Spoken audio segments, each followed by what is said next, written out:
I studied your gameplay and you don't understand the relationship between energy, card draw, and output, your deck's ability to generate block and damage. Let's start with 3 turns played by ODI Seth. He takes Dark Shackles from the Whale, adds Borrowed Time, and then skips on floor 3. And already we see a few mistakes. Borrowed Time is not good in Seth's deck because it does not generate output. It does literally nothing when drawn with Dark Shackles and often hurts us on other turns too. Early output for Necrobinder comes from improving your block density. Unleash's damage goes up for the combat every time you summon, and goes down for the combat every time you fail to fully block. For example, removing 2 strikes at the whale makes you almost invincible, and empirically, I've had Act 1s while climbing where I took 0 points of combat damage simply by removing strikes and increasing block density. Which is what makes Borrowed Time so bad here. It decreases our block density.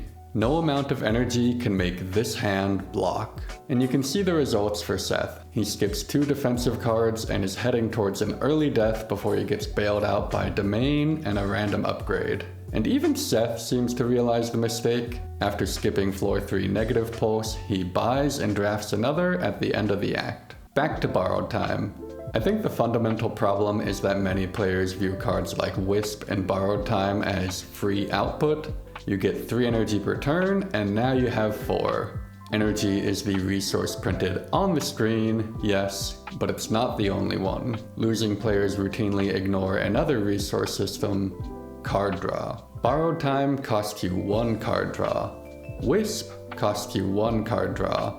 Every time you draw one of these cards, you're not drawing another card that could give you real output. Borrowed Time is a constant drain on Seth's card draw economy, and it leads to terrible hands the entire run. If you've been enjoying Spire 101, consider subscribing so that I stop catching strays in the official Spire Discord about my sub count. Back to Seth.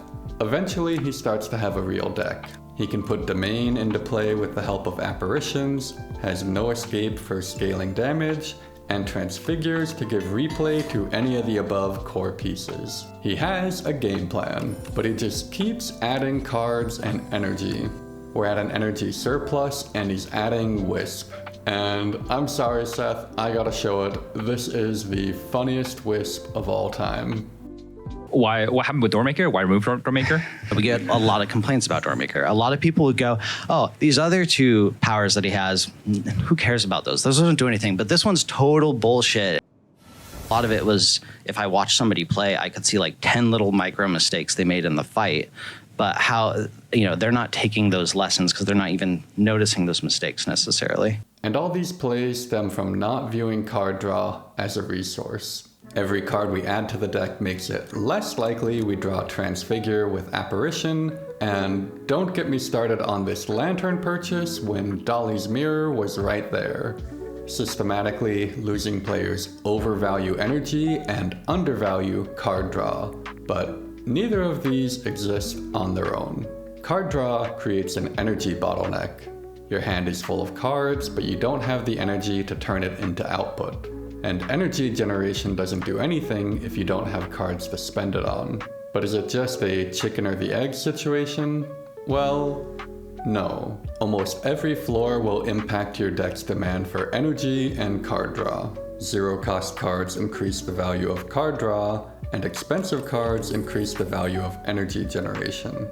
This also extends to what I'll call pseudo card draw and pseudo energy generation. Runic Pyramid, for example, creates a massive energy bottleneck, but once you find energy, your deck really pops off. Conversely, pseudo energy.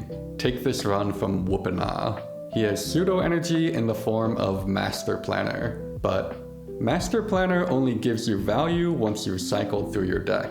This pseudo energy makes him desperate for card draw, but he skips Pale's Blood, skips Backflip twice, skips Draw 3 from Mad Science, skips Ghost Seed, and skips card remove at every shop. Here, card removes are also an undervalued form of card draw. Whoopina has a 30 card deck with all of his basics still in it. That means a third of his card draw economy is being spent on strikes and defends.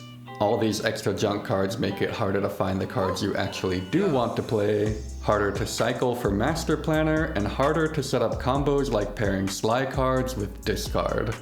In Act 3, turns like this aren't bad luck.